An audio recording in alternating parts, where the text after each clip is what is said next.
today on Catch Us at the Castle, we are talking all about ride strategies, ways that you can get the most rides in the limited amount of time or the least amount of time to optimize the fun that you're getting in the parks.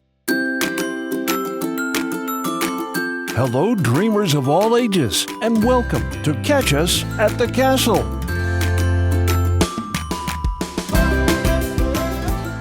Hey guys, I'm Ed Pizza. And I'm Steph Sweets, and today we have a lot of tips and tricks for you, and we are very excited to share them. But first, some housekeeping. Ed, people can find you at Pizza in Motion on all of those social media channels, at Pizza in Motion. And I'm at Steph Parkside on Instagram. Okay, so jumping into this, I will say that my strategies have changed over the years for the parks, and there are a lot of different variables that come into consideration when you're figuring out your ride strategy for Disneyland. Yeah, you definitely have more expertise than I do on Disneyland. I even had to ask you a question during pre-show to confirm because there absolutely are differences between the two. So just when you think you've got it figured out, if you decide you want to go to the other park, there are some preconceived notions that all need to get pushed through the shredder. But I'd say like the big advantage I find with Disneyland is just a lot less ground to cover getting back and forth between the two parks, where, you know, Disney World park hopping more than once in a day is generally not advised. 100%.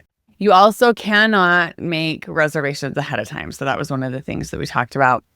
I've had people think that it was because of the type of ticket that they have, and it's not. You cannot make a Lightning Lane reservation at Disneyland until you scan in. And then you can start reserving things once you scan into the park. So there's not that pre-planning. Scan-in is a very much a limiting feature. And this sort of goes back to our episode on lodging options. On one of our trips, I think it was you and I were both there together, I actually left the hotel in the morning, went to the parks to scan in so that I could grab something, and then went back to the hotel. Because once you're scanned in, it doesn't matter if you leave the parks, but it's that initial scan in. Yes. And I've gone to the parks early in the morning before to scan in so that my friends can get Lightning Lanes for me. And then I go back to the hotel and work for a little while.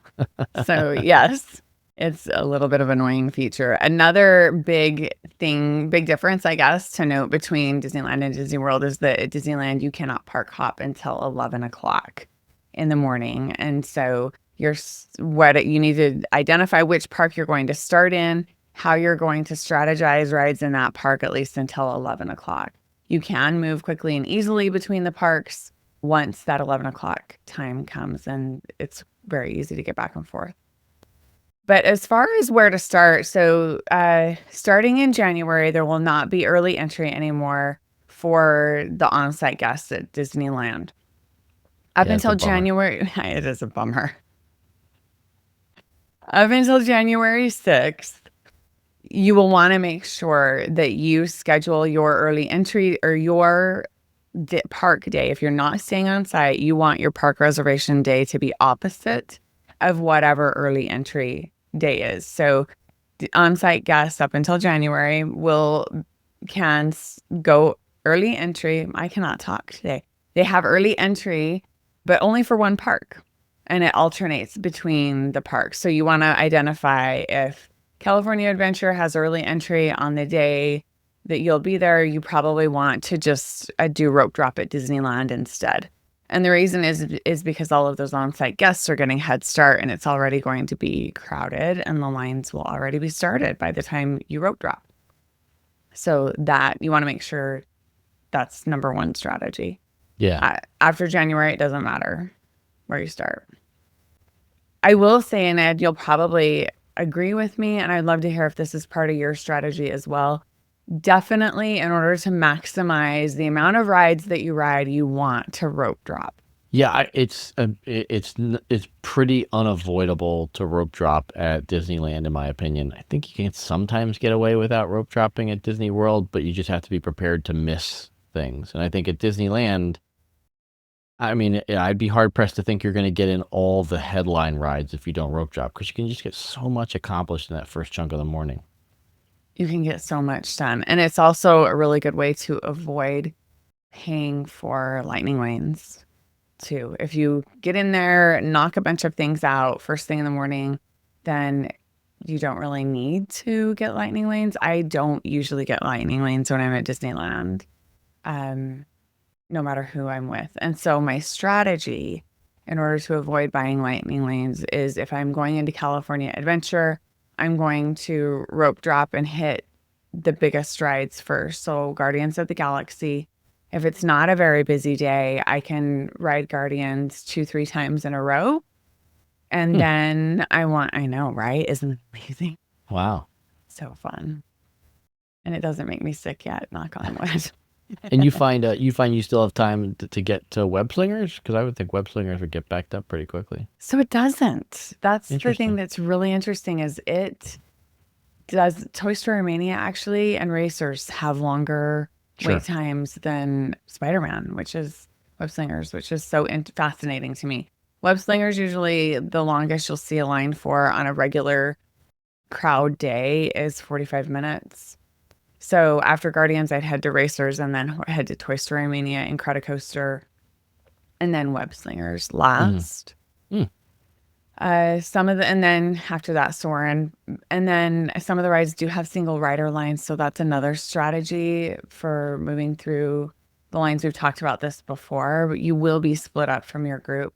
I will say that Racers is one of those rides where everyone's kind of figured out that that's a way that you can do it more quickly. And the single rider line on Racers can get pretty long, 45 minutes or an hour wait. And so you just have to kind of judge it. If it's out past, if the line for single rider is past the bridge, I usually won't wait because that's too long for me. But that's another way to navigate through. If you have young kids and you're doing California Adventure, so kids with height restrictions, maybe you aren't going to want to rope drop and do Guardians. You definitely could do ride swaps and then take the younger kids on some of the other attractions that don't have height restrictions. If that was me, I would probably head to Web Slingers Toy Story Mania first, and maybe split up the group, do ride swap, things like that to be able to maximize the time and get some of those other rides in as well. Yeah, you have significantly more experience than I do rope dropping, but the handful of times that we've done it, I generally found that we headed for Radiator Springs mostly because we were, fairly fast walkers. They won't let you run. And typically at least last time I did it, they controlled the line up until you hooked that left to go into the Radiator Springs area. Being a fast walker, we were always pretty quick on and off Radiator Springs. And even though my son loves Guardians, we were always willing to miss it if we had to, because we've got very similar ride at Disney World, just themed Tower of Terror. Well, Radiator Springs is just such a unique ride experience. It was one that we just really didn't want to miss. Yes, I will argue, though, that Guardians is a very different experience than Tower of Terror. It is, for sure. Yeah. So, yeah, I will say that they will control the lines for Guardians and for Racers. Racers is a separate lightning lane, so it's a single lightning lane, single-use lightning lane. You just get the one lightning lane just for Racers. At more crowded times, let me back up. Let's first talk about rope drop strategies because there's a whole strategy for rope dropping. At Disneyland, you can get in quite a bit earlier. You can get into the parks 30 minutes to an hour before rope drop. Yeah, an hour before actual rope drop time. And so I do recommend getting there at least 30 minutes before rope drop so that you can get in and then line up for Guardians or for Racers and just kind of wait with everybody. Being at the front of that line makes a huge difference. And that's the difference for me in being able to ride Guardians 2 to 3 times. I haven't rope dropped Racers in a long time because it's not the biggest priority for me. If you have younger kids and you haven't ever been on that ride, definitely I would recommend rope dropping that one first. But if you're more of a thrill seeker, then Guardians would be the one that you would want to rope drop for sure. But just like you said, they control it very much so that you're slowly forming a line as you walk from the main area down the streets, down the side streets, and form into a line eventually by the time you get there. It's really organized. Yeah, they definitely do a better job of it than they do at Disney World for in terms of organizing the rope drop line. Yeah, for sure, for sure. So, lightning lanes, as far as times of the year, there are going to be different strategies for different times of the year. If you're there when Arizona has spring break or Arizona has fall break, and especially if Utah spring break or fall break overlaps with that, then you're going to want to do lightning lanes. And even then, you're for sure going to want to do rope drop. You're for sure going to want to do lightning lanes, like all of the tricks, pull them out because that's when the crowds or the parks seem to be most crowded. Ed typically picks to go to Disneyland during those times. I don't understand it, but we were there last spring and there was an hour and a half wait for a lightning lane on racers. Wow. Yeah. And then a 45-minute wait for Incredicoaster. So lightning lane on Incredicoaster. That's a very long time. The crowds were just, it was wild. It was wild. It was worse than the holidays. It was so crowded. But so you definitely want to do the early entry. I've heard some people, or do rope drop. I've heard some people talk about staying later. It can work. You'll never see the times as low as first thing in the morning ever throughout any other time during the day. So they don't drop during World of Color? Not low like opening. Yeah, interesting. Yes, they do go lower, but not low like you would see at rope drop. So, any thoughts or questions, Ed? And we can move into Disneyland if there's not anything else. So if you're park hopping and you've got till 11 a.m. to get over to Disneyland, is it feasible to get in, Guardians, Web Slingers, Radiator Springs, Toy Story Mania, and Incredicoaster? That seems like a lot to conquer before you're able to park hop, or is it better to do just a few of those and then go catch stuff at Disneyland and come back to California Adventure later when lightning lanes open up? That's a really interesting thought and strategy. Yeah, I mean, you could definitely, and I have done all of those bigger rides before noon in the morning, even before 11. You can definitely hit all of those and then hop on over to Disneyland and get some over there for sure. I wouldn't push it that hard if I had lightning lanes though. Yeah, I mean, I think like when we've done it, like my typical strategy is we're eating breakfast before we get in the parks with the goal that, when we stop, when things slow down, once you've been through that first push of rides, that's when we're talking about eating a lunch, whether it's an early or a late lunch is, TBD. But once you get through that initial time period in the morning, unless you're at a low park volume day, everything's going to slow down quite a bit at that point. That to me is always a good time to take a break and eat. Yeah, 100%. And I guess we should talk about strategies for if you have lightning lanes, what lightning lanes to grab first. So if it were me, like I said, I'd either rope drop Guardians or Racers and then get a lightning lane. So I'd probably rope drop Racers so that I didn't have to do the single lightning lane. Buy the lightning lane multi-path, rope drop Racers, and get a lightning lane for Guardians is probably how I would start it if I was using lightning lanes, and then getting lightning lanes as you can for other rides. One trick to know that works at Disney World and works at Disneyland that I didn't realize worked at both parks just as well is changing the times. So if you get an afternoon time, modifying that time, refreshing the screen until you get a time that you want and like, and then you feel like you hit the jackpot, the Disney jackpot, and it's amazing when you get a more preferable time. So you definitely can do that. It just requires you being on your phone a lot. And so, which isn't ideal if you're wanting to spend time with your friends or family that you're in line with. Yeah, and if I remember correctly, I'm trying to think off the top of my head. So in Disneyland California Adventure, parks that have popular rides that have single rider, Incredicoaster, Radiator Springs, Web Slingers. I don't think Toy Story or Guardians has single rider. Correct. They do not. Yeah. Okay. I know there's single riders in the other park too. I'm just trying to think through strategy. So like with young kids, single rider, obviously isn't a thing. But as your kids get older, I mean, my son's, in his teens now, and he really doesn't mind single rider. We have, he has a phone, and so we can track him, and so we don't have a ton of concerns about that. Moving to single rider lines definitely helps push through when ride lines get long, with Stephanie's exception on Radiator Springs. Yes. And you got to call me Steph, or I feel like I'm in trouble. Yeah. Yeah. So there are quite a few rides that are eligible for lightning lanes at Disneyland and Disney California Adventure.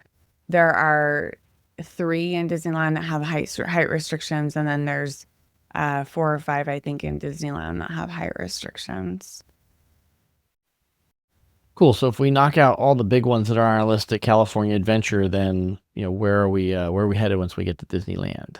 So Disneyland, well, I'm gonna start with rope dropping Disneyland. So we're gonna say and my recommendation would be rope drop each park at least once, and so trade off, and then you can hop and do the rides that are less in demand. So if you're hopping from California Adventure, I do some of the Fantasyland rides, some of those that are in less demand and have the lower weights. Looking at wait times in the app, I don't wait longer. I don't wait longer than 30 minutes. Sometimes I'll stretch it to 45 if I'm with someone that really wants to ride something.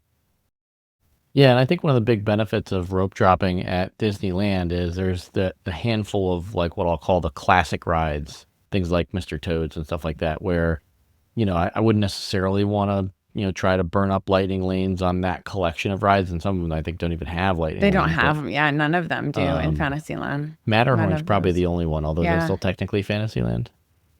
Yeah, it's kind of it's like on the border of Fantasyland and Tomorrowland. But there's a bunch of those like quick, sort of like, nostalgic, older thematic rides that are, quick to get on and off of, that you can bang out real quick on a rope drop.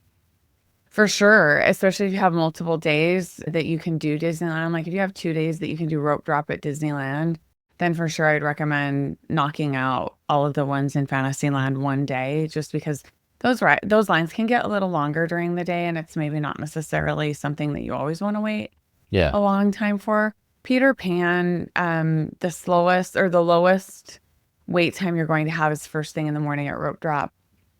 No questions asked. Every other time it's 45 minutes or higher, unless it's an extremely slow day. And so that's what I always recommend if people have young kids, that's where they start, is Peter Pan. I did recommend that for someone that had a little one that was 3, and it didn't go that well because it's a dark ride. So I would recommend prepping your little ones beforehand, letting them watch some ride videos on YouTube and letting them know that it's going to be dark, practicing with them being in the dark, maybe with a flashlight and things like that, so that they can experience that and not be scared by it. And then, but knocking out Dumbo and some of those other rides, Alice in Wonderland, Teacups. But I will say that all of those rides in Fantasyland are dark rides. Yeah. And so definitely you want to do some prep. Like Pinocchio, Snow White, Pan, Mr. Toad's are all that same style of dark ride. You sort of like a sinister is probably not the right word, but younger kids will, could be spooked by them. And all those lines are super short in the morning. You can bang through them real quick. They're all not far from each other. Right. It's very quick. You could knock them all out in 30 minutes on a slow day. So. And I don't know this for certain, but I imagine you're based on what you said and my experiences from Disney World, Peter Pan's probably where it makes the most sense to start. Then I guess I'd probably go Toad, and then from there either Pinocchio or Snow White. Yeah, I would just go around in a circle. So. Yeah, I find Toad's is the couple times we've been there, the line's longer than I expected it. Oh, really? Yeah. Oh, interesting. Yeah, definitely strategy wise hit Peter Pan, Toad. And then if you really want to optimize it, I would go over to Alice in Wonderland, not the Teacups, but the Alice in Wonderland ride on the other side. Right. Because that line can get long too. And then coming back in and knocking out the rest in that area, that Dumbo, Snow White, all of the boat ride, Fantasyland. Like there's just a lot of rides in that small area. And then moving back, doing Small World and Mickey and Minnie's Runaway Railway, and then coming back out. That's if you have little kids, you have 2 days to rope drop. That's what I would recommend. If you only have 1 day to rope drop at Disneyland and you want to be able to do some kids rides and some thrill rides and rides with height restrictions, then I definitely would recommend doing the rider swap. Which, should we talk through what the rider swap is? Did you use that, Ed, when you had younger kids? We had younger kids, we use rider swap. One other thing I would note too, just in terms of sequence before we talk rider swap, one of the reasons why we generally held Small World to after some of those smaller dark rides was twofold. First off, it's a higher capacity ride, bigger ride cars, all that sort of stuff. Two is in both parks, it's shaded. The queue line is shaded, where the queue line for Mr. Toad's tiny. You're going to be out in the sun, and you're certainly going to be out in the heat. And if I remember correctly, Disneyland is actually air conditioned. Disney World is a little bit more open, and so I wouldn't say it's air conditioned, but it's cooler than being in the direct sun. So Disneyland, the ride queue for Small World is all outside. There's nothing inside on that one, but it is shaded. I thought it was inside. Okay, I'm losing my mind. Yeah, that's actually one of the things that I like about the Disneyland version of Small World better than Disney World. I don't like that it's Maybe I'm inside. thinking of Tokyo Disney. Maybe. I'm getting my parks confused. You're getting all of your parks confused. Yeah, no, Disneyland is outside. It is shaded, though. It's well shaded for sure. So, okay, rider swap. We're going to talk about rider swap. Yeah. Rider swap, for those that don't know, is a way for you to be able to have one parent and one child. They've really started restricting it. It used to be bringing your kids and one adult, and it worked. And they've changed it, I noticed. And I think you can only bring up to 2 kids and 1 adult, and then swap so that the other adult can ride the ride as well. Yeah, I've heard. Nice. We haven't done it in a while, but we absolutely have heard that they've tightened the restrictions on the number of kids that you can bring. So, generally speaking, it is limited to 2. So if you have more than 2 kids, you'll have to split them up. I don't know what they want you to do if you have more than 4 kids. Right. Yeah. Yeah. Well, that has its own challenges. The middle child doesn't get to ride. I guess. Well, that's how it is. My guess is they would probably still let you, but like at Disneyland, so the one thing I recall somebody specifically saying was, if you had multiple kids, they would, like, if 2 people got on the ride, for example, you couldn't. Your next party had to be 2 people as well. So you couldn't do like an adult and a kid and then an adult and 2 kids. So in that situation, my guess is they would have you ride 3 times. But I don't know if I know anybody who's had 3 kids that's tried to ride or swap all 3. Yeah, I don't either. And I will say that they also, back in the day, I tried to use it because one of my kiddos didn't want to ride the ride, but because they were tall enough, they wouldn't let us do the ride swap. Oh, interesting. Yeah. Yeah, I would say, like, if there's a feature's not the right word, but if there's a rule at Disneyland and Disney World that I've seen frequent interpretations of, it's rider swap. And sadly, your mileage may vary, and you're just sort of at the whim of the cast member that's handling it at that point. Yes, 100%.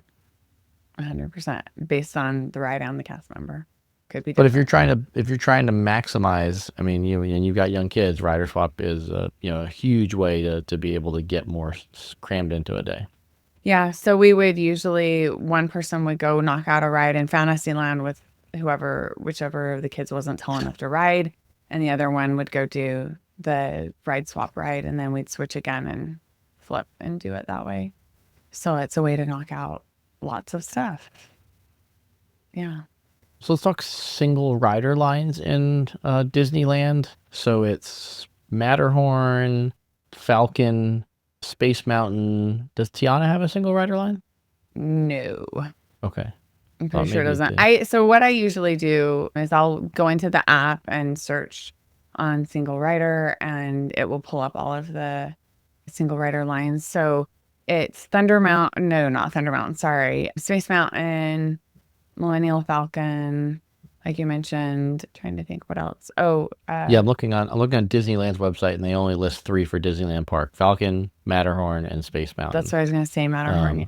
yeah, so just those three. Yep. So yeah, it's a good way to move through the line. But like we've said before, Matterhorn, it's hit or miss whether it's going to save you any time. And I think it's important to call out that the single rider line isn't meant to save you time. It's meant to fill seats.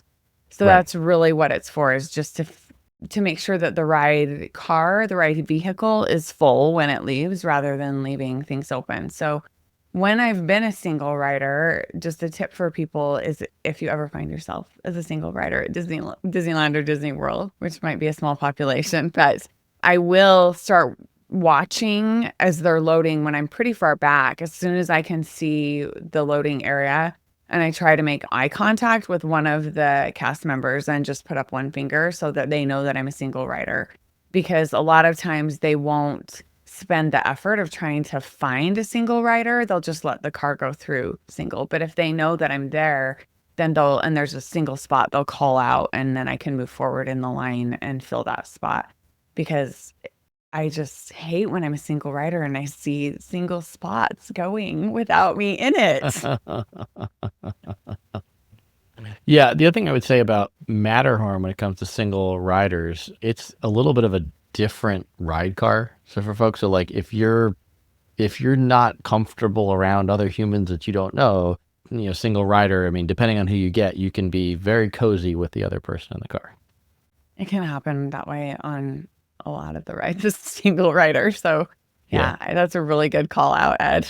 Good Yeah, I job. mean something like I'm trying to think about it, like Falcon and stuff like that. I mean, I like single rider is you don't have to be quite as up close and personal with your ride mates as you might in a Matterhorn car. Yes. Yes, that's true. And I believe that Millennium Falcon has two, like it's a double single rider line, no? You can ride as doubles in that single rider line. The key with Millennium Falcon is that you're going to be assigned a position at random. So there are three positions for Millennium Falcon Smuggler's Run. There's pilot, engineer, and gunner. Hopefully I got those right. At any rate, the for most people, the most fun of the three is pilot. And left pilot and right pilot also have specifically different tasks than each other as well. And I would say, like, because there's a high desire for most people to want to be pilot of Millennium Falcon, if that's your desire, it's a harder one to set up for a single rider because generally speaking, they won't give you a preference. They assign the spots to everybody else in the group first, and then they fill in a couple. So you could be one engineer, one gunner. You could be two gunners. You could be one pilot and one engineer, but you're generally going to get whatever spots are left after the cast member has assembled as many in the car of six as possible. Perfect. Thank you for sharing that. I've rode that ride exactly twice, and that's all there will be for that. Yeah, no, for my me. son's ridden it. My son's definitely ridden it a lot, and so we've experimented with it a number of different ways, and I would say, like, typically speaking, we're going to be gunners, or engineers, never pilot if you're on single rider line. That's good to know. Also, jumping back over to California Adventure really quickly, until Monsters Inc. closes, you can do a double single rider line there as well. Oh, okay. Which is really fascinating to me that they offer it, but whatever. You just have to ask if it's available. It's not always available. And that's one thing to know, is that single rider availability on different rides can come and go, ebb and flow. Sometimes you'll find it on rides and then it'll go away. Yeah, for sure. No question, it does change. I mean, that's the frustrating thing to some degree. Even the best laid plans, find changes once you actually get to Disneyland. Yeah, it's the truth for sure. All right, so if you're thinking about Disneyland as a whole, let's just say you did pay for Lightning Lane. Give me an idea of what you think are the hardest Lightning Lanes to get in Disneyland. So Rise of the Resistance in Disneyland is a separate single rider line. It can sell out sometimes, which is really interesting. It can, yeah. So if you're going to do that one and you want to do it as a single Lightning Lane, then I would definitely recommend doing that one, grabbing it along with the other Lightning Lane, the multi-pass. But as far as the multi-pass goes, I know that the rides that run out really quickly are Space Mountain, Thunder Mountain, Haunted Mansion, depending on the time of year, Hmm. especially when they have the seasonal overlay, that goes really Oh quickly. yeah, best overlay anywhere. Yeah. So between late August, early September until January, that's going to be a more in demand. Indiana Jones is another one that's higher in demand. So any of the e-ticket rides, the more thrill rides, Matterhorn can go pretty quickly. Any of the mountains can go.